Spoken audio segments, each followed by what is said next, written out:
Hello bachcho, let's read this question. The question says in the following question, a statement first is followed by a corresponding statement second. Of the following statement, choose the correct one.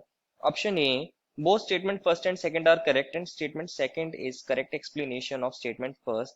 Option B, both statement first and second are correct and statement second is not correct explanation of statement first. Option C, statement first is correct and statement second is incorrect. And option D is statement second is correct and statement first is incorrect. Statement first is conductors are solids with conductivities ranging between 10 raised to the power 4 to 10 raised to the power 7 ohm inverse meter inverse. And statement second is metals possesses conductivities in the order of 10 raised to the power 7 ohm inverse meter inverse are good conductors. बच्चों इस question में हमें दो statement दी गई हैं और हमें बताना है कौन सी स्टेटमेंट सही होगी।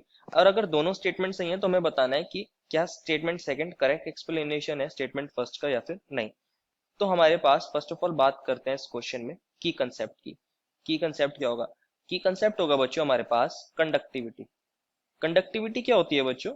Is to flow of electrons, कि हमारे इलेक्ट्रॉन्स किसी सब्सटेंस में से कितनी इजीली फ्लो कर सकते हैं, वही हमारी कंडक्टिविटी होती है, फ्लो ऑफ इलेक्ट्रॉन्स। या फिर बोल सकते हैं is to flow of current, क्योंकि इलेक्ट्रॉन्स के मूव होने से ही, इलेक्ट्रॉन्स के फ्लो होने से ही करंट हमारा डेवलप होता है।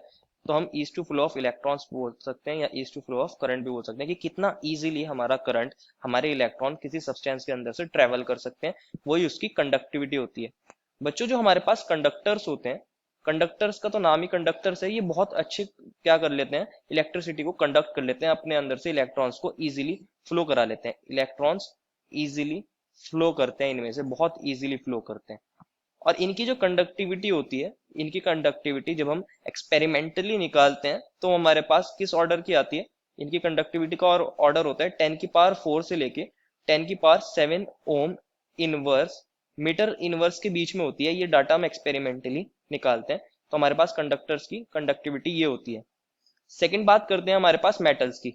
मेटल्स के अंदर क्या होता है बच्चों? आप कंसिडर करिए मेरे पास सोडियम मेटल है, जिसको मैं ऐसे लिख सकता हूँ Na। इसके अंदर क्या होता है बच्चों? हमारा Na प्लस होता है और एक इलेक्ट्रॉन होता है। ये जो इलेक्ट्रॉन होता है ये फ्री इलेक्ट्रॉन होता है, और ये जो फ्री इलेक्ट्रॉन्स होते हैं ये हमारे पास इजीली मूव करते हैं सब्सटेंस के अंदर। इस फ्री इलेक्ट्रॉन्स होने की वजह से इनकी कंडक्टिविटी बहुत ज्यादा हाई होती है, इसलिए ये क्या होते हैं? Good conductors. Good conductors. इनकी conductivity as high as 10 raise to the power 7 ohm inverse metre inverse होती है, क्योंकि ये बहुत अच्छे कंडक्टर है, तो इनकी कंडक्टिविटी बहुत ज्यादा हाई होती है। ये हमारे पास स्टेटमेंट सही है। तो हमें स्टेटमेंट फर्स्ट में कहा था कि कंडक्टर्स जो होते हैं उनकी कंडक्टिविटी इस रेंज में वेरी करती है 10 की पावर 4 से 10 की पावर 7, तो ये स्टेटमेंट बच्चों बिल्कुल सही है। और स्टेटमेंट सेकंड भी सही है कि मेटल जो होते हैं उनकी कंडक्टिविटी 10 की power 7 ohm inverse metre inverse के ऑर्डर की होती है, तो ये भी गुड कंडक्टर्स होते हैं। ये बात भी बिल्कुल सही है।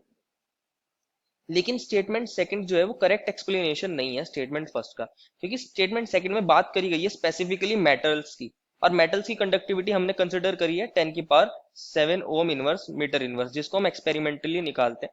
और कंडक्टर्स में बच्चों सारे सब्सटेंस भी आते हैं, वो सब्सटेंस भी जो मेटल्स नहीं है और अच्छे इलेक्ट्रिसिटी को फ्लो करा लेते हैं, इजीली उनमें से इलेक्ट्रिसिटी फ्लो कर जाती है, वो सब्सटेंस भी आ जाते हैं। तो कंडक्टर्स की कंडक्टिविटी हम निकालते हैं एक्सपेरिमेंटली, एक्सपेरिमेंट्स की हेल्प से। तो बच्चों स्टेटमेंट सेकंड करेक्ट एक्सप्लेनेशन नहीं है स्टेटमेंट फर्स्ट का, therefore the final answer is option number B, both are true but statement second is not correct explanation of statement number first. I hope you understood it well and best of luck.